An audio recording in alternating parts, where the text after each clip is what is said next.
જ્યાં સર્વેક્ષણમાં સૂચવવામાં આવ્યું છે કે સવારે 6 વાગ્યાથી રાત્રે 11 વાગ્યા સુધી તમામ મીડિયા પ્લેટફોર્મ ઉપર આવા ખોરાકની જાહેરાતો ઉપર પ્રતિબંધનો વિચાર કરવો જોઈએ। સર્વેક્ષણમાં તેમજ કહેવામાં આવ્યું છે કે શિશુઓ અને નાના બાળકોના દૂધના ઉત્પાદનો અને પીણાના પ્રમોશન ઉપર કડક પ્રતિબંધ હોવા જોઈએ। નાણામંત્રી નિર્મલા સીતારમણ દ્વારા સંસદમાં રજૂ કરાયેલા આર્થિક સર્વેક્ષણ મુજબ જંક ફૂડનો વધતો વપરાશ થોડતા તેમજ ડાયાબિટીસ અને અન્ય ગંભીર રોગોમાં ફાળો આપી રહ્યો છે, જેના કારણે દેશમાં આરોગ્ય અસમાનતા વધી રહી છે। આ સર્વેક્ષણમાં જણાવ્યું છે કે ભારત અલ્ટ્રા પ્રોસેસ્ડ ફૂડના વેચાણ માટે વિશ્વના સૌથી ઝડપથી વિકસતા બજારોનો એક છે। 2006માં ખાદ્ય પદાર્થોનું છૂટક વેચાણ આશરે $1 અબજ હતું, જે 2019 સુધીમાં તે લગભગ $38 અબજ સુધી પહોંચી ગયું। 2009 અને 2023ની વચ્ચે તેમાં 150%થી વધુનો વધારો થયો। જેમાં બીજી તરફ સ્માર્ટફોન અને સોશિયલ મીડિયા આજે દરેક જીવનનો ભાગ બની ગયો છે, પરંતુ એક પણ નોંધપાત્ર સમસ્યા ઊભી કરી રહ્યા છે। આર્થિક સર્વેક્ષણ 2025-26માં ડિજિટલ વ્યસન ઝડપથી વિકસતી સમસ્યા તરીકે વર્ણવવામાં આવ્યું, જ્યાં સર્વેક્ષણમાં જણાવવામાં આવ્યું છે કે આ વ્યસન માત્ર યુવાનો જ નહીં પરંતુ પુખ્ત વયના લોકોમાં માનસિક સ્વાસ્થ્ય ઉપર નકારાત્મક અસર કરી રહ્યું છે। તે શૈક્ષણિક પતન, કામ ઉપર ઉત્પાદકતામાં ઘટાડો અને માનસિક તણાવ જેવી સમસ્યાઓ સાથે જોડાયેલું છે। ઓસ્ટ્રેલિયા, ચીન અને દક્ષિણ કોરિયા જેવા દેશો દ્વારા લેવામાં આવેલી પહેલનો ઉલ્લેખ કરતા સર્વેક્ષણમાં ભારતના ઘણા પગલાં લેવાની માંગ પણ કરવામાં આવી।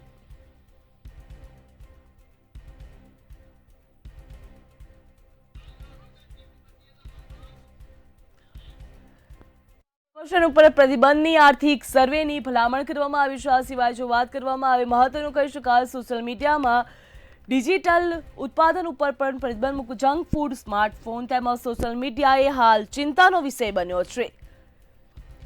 તો દેશમાં જંક ફૂડના વપરાશ ઉપર ચિંતા પણ વ્યક્ત કરવામાં આવી। દેશમાં જંક ફૂડના વ્યવસાય ઉપર તેમજ વપરાશ ઉપર ચિંતા વ્યક્ત કરવામાં આવી છે। જ્યાં આર્થિક સર્વેક્ષણમાં જંક ફૂડના વપરાશ ઉપર ચિંતા વ્યક્ત કરાઈ। 2035 સુધીમાં રાજ્યમાં 8 કરોડ બાળકો મેદસ્વી થવાનું મોટું જોખમ પણ તોડાઈ રહ્યું છે। જ્યાં જંક ફૂડની જાહેરાતો ઉપર પ્રતિબંધ મૂકવા માટે આર્થિક સર્વેમાં ભલામણ પણ કરવામાં આવી છે। તો જંક ફૂડની જાહેરાત ઉપર પ્રતિબંધ મૂકવાની પણ ભલામણ કરવામાં આવી। હાલ જંક ફૂડની ઝંઝટ જોવા મળી રહી છે। સવારે 6 થી રાત્રે 11 વાગ્યા સુધી પ્રતિબંધની ભલામણ મૂકવામાં આવી છે। તો સવારે 6 થી રાત્રે 11 વાગ્યા સુધી પ્રતિબંધની ભલામણ મૂકવામાં આવી, જ્યાં નાણામંત્રી નિર્મલા સીતારમણે લોકસભામાં સર્વે રજૂ કર્યો। નાણામંત્રી દ્વારા સર્વે લોકસભામાં રજૂ કરવામાં આવ્યો છે, જ્યાં પીણામાં પ્રમોશન ઉપર પ્રતિબંધની સર્વેમાં ભલામણ કરવામાં આવી। ઠંડા પીણાના પ્રમોશન ઉપર પ્રતિબંધ મૂકવામાં આવે તેવી સર્વેમાં ભલામણ કરવામાં આવી છે। તો આ સિવાય જો વાત કરવામાં આવે તો સોશિયલ મીડિયા ડિજિટલ વ્યસન ઝડપથી વિકસતી સમસ્યા છે તેવો પણ ઉલ્લેખ કરવામાં આવ્યો છે। જ્યાં સોશિયલ મીડિયાને પણ એક સમસ્યા કહેવામાં આવ્યું, તો સ્માર્ટફોનનું વ્યસન લોકોના માનસિક સ્વાસ્થ્ય ઉપર અસર કરી રહ્યું છે।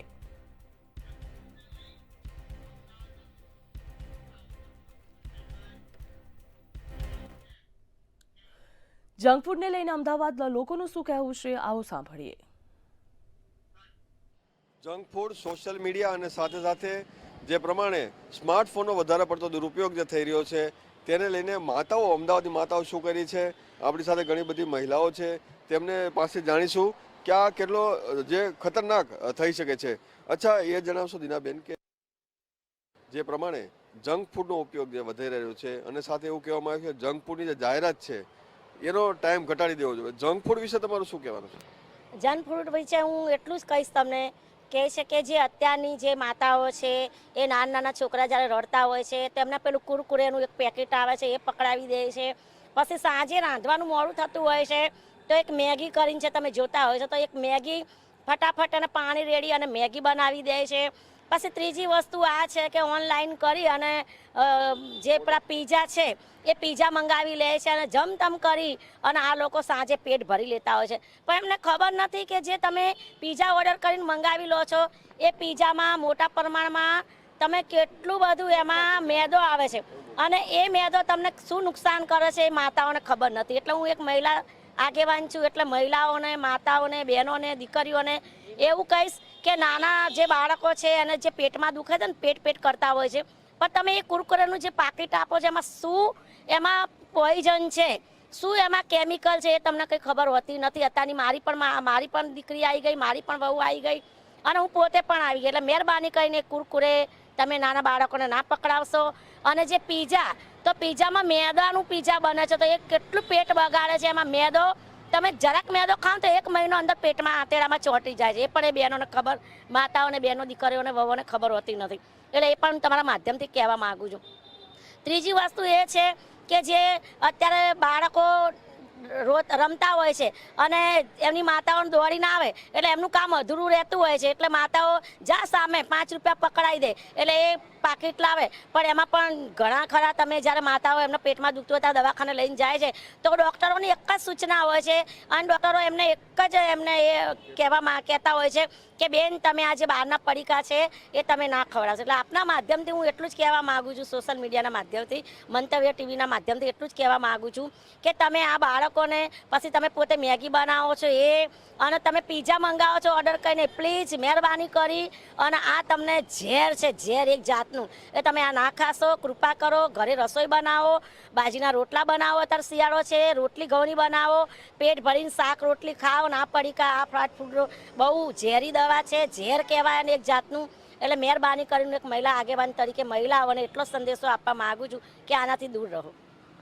તમે શું માનો છો બા? કારણ કે આપણે પૌષ્ટિક વસ્તુ ખાવાની વાત હતી, અત્યારે તો મહિલાઓ, અત્યારની નવી જે જનરેશન આવી છે એ પડીકા જ વધારે ખાય છે. હા, એ પડીકા વધારે ખાય અને મેગી બનાવીને સાંજે ખાય એમના કામના થોડું એ કરવા માટે, એટલે મેગી તો ખાવી જ ના જોઈએ. અમે તો રોટલી શાક જ બનાવું હું. મારે જરૂરી આપણે એ ખાઈએ તો થોડી શરીરમાં તાકાત આવે અને પેલા પડીકા એ દવાખાનામાં ભરવાના, એટલે પડીકા ખાવા જ નહીં, બીમાર પડે. અચ્છા બેન, સોશિયલ મીડિયાનો પણ ઉપયોગ જે છે વધારે નાના બાળકો કરતા હોય છે, સોશિયલ મીડિયાનો ઉપયોગ કેટલો ઘટાડવો જોઈએ અને કેવી રીતે કરવો જોઈએ? મારું તો એટલું જ કહેવું છે કે અત્યારના બાળકને તમે ફોન ના આપો એટલું સારું રહેશે. એનું કારણ એ છે કે સવારથી ઉઠે છે એવા છોકરા પહેલાં ફોન લે છે, રડે એટલે મા બાપ શું કરે છે, ડાયરેક્ટ ફોન આપી દે છે. એનાથી છોકરાનું ભવિષ્ય, આંખો, શરીર બધું જ બગડી રહ્યું છે. અને અત્યારના સમયની અંદર એઆઈ, અત્યારે એઆઈ વધારે ચાલી રહ્યું છે સોશિયલ મીડિયામાં, અને ઇન્સ્ટાગ્રામ છે, એમાં તમે જોશો ને તો જે ના હોય એવા બનાવ બનતા હોય છે અને એ પણ બાળકો જોવે છે, એમની ઉપર અસર થાય છે. અને આજકાલના ભવિષ્યની તો છોડી દો, પણ હવે થોડા જ સમયની અંદર એવો સમય આવશે કે નાના બાળકો પણ હવે મોટી ઉંમરના હોય ને એ રીતે વર્તન કરી રહે. એટલે હું તો એટલું જ કહેવા માગીશ કે ફોનથી છોકરાઓને દૂર રાખો અને એમનું ભવિષ્ય સુધારો. ને ભણવામાં એને કિતાબ આપો ને, બહુ સરસ મજાની કિતાબો અત્યારે છે, એ વાંચવા આપો, લખવા આપો, અને ટ્યુશન કરાવો, ભણવામાં આગળ વધારો. આ ફોનના માધ્યમ છોડાવો, એટલું મારી વિનંતી. ઘણી વાર માતાઓ નાના બાળકો રડતા હોય ત્યારે ફોન આપી દેતા હોય છે, તો એના શરીરને પણ નુકસાન થતું હશે. એના શરીરને તો ઘણું બધું નુકસાન થાય છે, પણ સમજવા તૈયાર જ નથી અત્યારની વ્યક્તિ. ફોન જ પકડાઈ દે છે, બીજું કોઈ કામ જ નહીં અમને, કે ફોન રહેશે એટલે આપણા ઘરનું કામ થશે, પણ એવું નથી હોતું. નુકસાન તો શરીરમાં ઘણું બધું થાય, આંખો બગડે, શરીરના ઘણા બધા પાર્ટ બગડે, એનું માઇન્ડ વિચારી ના શકે, ઘણું બધું એને પ્રોબ્લેમો થાય. પણ બાળકને એવી થોડી ખબર કે મારા શરીરમાં શું નુકસાન થાય, એ તો મા બાપને વિચારવું પડે ને. અને કાંઈ કે ને જે હાલતા હોય એમને વિચારવું પડે ને થોડુંક સમાજને વિચારવું પડે કે ફોન આપણા ઘરમાં બહુ જરૂરી છે નહીં. જે કામ ધંધો કરતા હોય એની માટે જરૂરી છે, બાકી નાના છોકરાઓ માટે તો બિલકુલ જરૂરી નથી. પણ અત્યારે તો નાના છોકરાઓને પહેલાં ફોન જ હાથમાં આલે છે, રાત હોય, દિવસ હોય, બપોર હોય, એને ફોન સિવાય કંઈ દેખાતું નહીં, ભણવામાં નહીં, ખાવામાં નહીં, એ તો ફોનમાં જે આવે એ સાચું. પ્રમાણે સોશિયલ મીડિયા, જંક ફૂડ અને સાથે સાથે જ સ્માર્ટફોનનો જે વધારે પડતો દુરુપયોગ થઈ રહ્યો છે, આની જાહેરાતો જે અમુક સમયમાં આવતી હોય છે ત્યારે જાહેરાતો છે ત્યાં પણ બંધ કરી દો અથવા તો ઓછી. ત્યારે આ તમામ જે લોકો છે તેઓની માંગ છે કે આ તમામ વસ્તુઓ પર કાળજી અને તકેદારીની સાથે સાથે સ્વયં પણ જે રાખવું જોઈએ તે પણ તેવી જરૂરિયાત છે. કેમેરામેન યોગેશ જયસ્વાલ સાથે મીર દુધરેજિયા, મંતવ્યનું અમદાવાદ.